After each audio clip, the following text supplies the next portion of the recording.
මේ අවස්ථාවේ ජාතික පද්ධති ක්‍රියාකරු එහෙම නැත්නම් නැෂනල් සිස්ටම් ඔපරේටර් සමාගම අපගේ සංවර්ධකයන්ට 2025 දෙසැම්බර් මාසයේ සිට ගෙවීම් කරලා නැහැ. ඒකට මාසෙකට බිලියන 2.5ක් ගෙවිය යුතුයි. දැන් අපි ඉන්නේ මැයි මාසයේ 2026. ඒකට මේ වෙනකොට බිලියන 10කට ආසන්න මුදලක් මේ කුඩා හා මධ්‍ය පරිමාණ ශ්‍රී ලාංකික ව්‍යවසායකයන්ට NSO විසින් ගෙවලා නැහැ.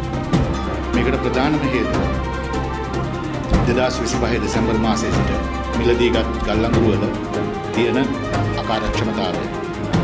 එම අකාර්යක්ෂමතාවය නිසා දිනකට මෙගොඩ 100ක් 154 ධාරිතාවයක් විදුලිය ජනනය කරන්නේ තාප බලාගාරවල. එනම් ඩීසල් සහ දැවිතෙල්. ඉතින් මේ වෙලාවේ ඉරානය සහ ඇමරිකාව අතර තියෙන යුද්ධයත් එක්ක හැමෝම දන්නවා ඩීසල් සහ දැවිතෙල් මිල දෙගුණයකින් වැඩි වෙලා තියෙනවා.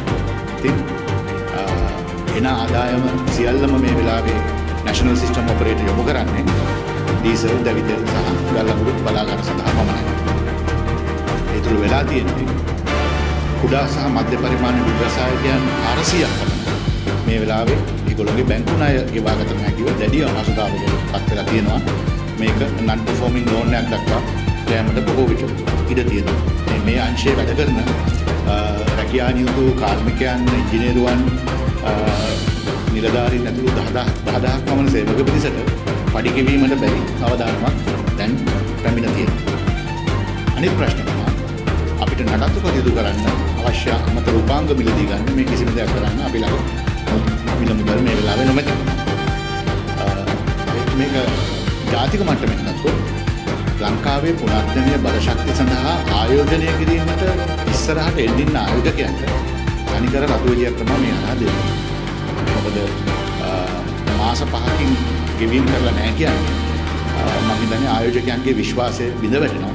ඉතින් ඒක තුලින් වෙන්නේ පැමිණීමට නියමිත ටෙන්ඩර් වලදී ඒගොල්ලෝ ඉහළ මිලක් විදුලිය සඳහා යොදා ගන්න පුළුවන්. ඉතින් මේ අසාධාරණ ක්‍රියාකාරකම් වෙනුවෙන් අප සම්මේලනයේ මේ වෙලාවේ අඩක් නගනවා සහ අපි ගරු ජනාධිපතිතුමාගෙන් කැබිනට් මණ්ඩලයේ අමාත්‍යතුමාගෙන් ලේකම්තුමාගෙන් ඉල්ලා සිටින්නේ මහා බණ්ඩාරාගාරයේ මැදිහත් වීමක් මේ සඳහා ඉතා කඩිනමින් අවශ්‍යයි. ඒ කියන්නේ මේ NSO National System Operator කියන සමාගම හදලා දැන් මාස කිහිපයක් පමණයි ඒගොල්ලන්ට බැංකුවකට ගිහිල්ලා ණයක් ලබා ගැනීමට හැකියාවක් නැහැ.